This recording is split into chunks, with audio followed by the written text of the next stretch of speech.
தமிழர்களே, ஒவ்வொரு மேடையிலும் சொல்லுங்கள், உங்கள் குழந்தைகளிடம் மறக்காமல் சொல்லுங்கள், தமிழகத்திற்கு நில திருட்டை அறிமுகப்படுத்தியது திராவிடம், வரலாற்று திருட்டை அறிமுகப்படுத்தியது திராவிடம்.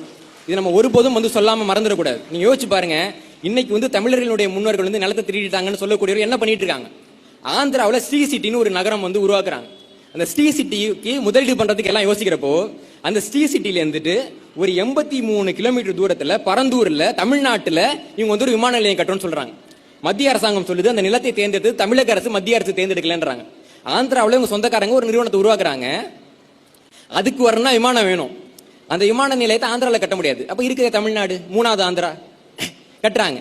அப்படி கட்டக்கூடிய அந்த இடத்துல பாத்தீங்கன்னா விமான நிலையத்துக்கான தேர்ந்தெடுக்கப்பட்ட நிலத்துல 30% நிலங்கள், அதாவது 5600 ஏக்கர் நிலங்கள் நீர்நிலைகள். 5600 ஏக்கர் நிலம் நீர்நிலை.